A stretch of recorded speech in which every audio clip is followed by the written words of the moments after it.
बन्या प्रभावितों को उद्धार कार्य रे अत्याधुनिक जानर व्यवहार कला भारतीय सेना। पंजाब रे प्रथम थर रेस्क्यू ऑपरेशन रे नियोजित होईछि आम्फिबियस जान आटर N1200। एही गाड़ीर खास कथा हेउछि एहा केवल माटी नुहे पानी रे भी सहजरे चलाचल करि पारे। से जंगल हेउ कि पर्वत कि बरफ हेउ कि मरुभूमि एमिति कि नदी रे भी एही जान सहजरे चली पारे। से जंगल हेउ कि पर्वत कि बरफ हेउ कि मरुभूमि एमिति कि नदी रे भी एही जान चली पारे। गत किछि दिन धरी उत्तर भारत रे बादल फटा वर्षा बन्या एवं भूस्खलनर खबर आसुछि। हिमाचल प्रदेश पंजाब एवं उत्तराखंड अनेक स्थान रे प्रबल वर्षा होईछि एवं दुखर विषय हेउछि एही प्राकृतिक विपर्यय रे अनेक लोक प्राण हराइछन्ति।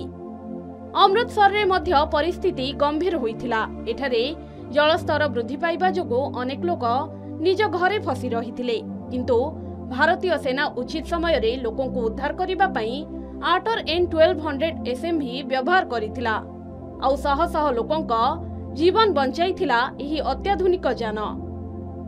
तेबे आसंतो जानिबा एही जान रे कोन रहिछि खास।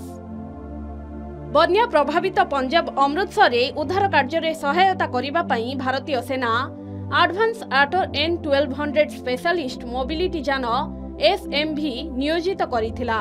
एही जान निजर अनन्य क्षमता पई समस्तक दृष्टि आकर्षण करिथिला। JSW ग्रुप रो एक यूनिट JSW एको मोटर्स प्राइवेट लिमिटेड द्वारा निर्मित आटर N1200 माटी पानी एवं जेकोनोसी रास्ता रे चलिबा पई डिजाइन करा जाइछि। आकार रे छोट किंतु खूब शक्तिशाली रहिछि एही गाड़ी। एही जान 3.98 मीटर लंबा सेहीपरि चौड़ा 2.57 मीटर एवं उच्चता रहिछि 2.846 मीटर। यह 1200 किलोग्राम रो पेलोड वहन करि पारे एवं एथिरे 9 जन बसिबार क्षमता अछि। यह 2350 किलोग्राम ओजन रो जिनिस मध्य टाणी पारे। 1.5 लिटर एवं 3 सिलिंडर डीजल इंजिन द्वारा चालित एही गाड़ी 55 bhp एवं 190 Nm रो टॉर्क जेनेरेट करे। एही SMV स्थल भागरे घंटा प्रति 40 किमी बेगरे एवं पानी रे घंटा प्रति 6 किलोमीटर बेगरे चली थाए। 232 लिटर इंधन क्षमता सहित यह प्राय 61 घंटा पर्यंत लगातार काम करि पारे, जहा द्वारा यह दीर्घ समय पर्यंत उद्धार एवं रिलीफ कार्य पई सहाय्य करिबो। भारत रे निर्मित आटर N1200 तुषार बरफ कादुओ रास्ता पथुरिया भूमि मरुभूमि स्वल्प भूमि एवं जलाशय मध्य अतिक्रम करि पारे।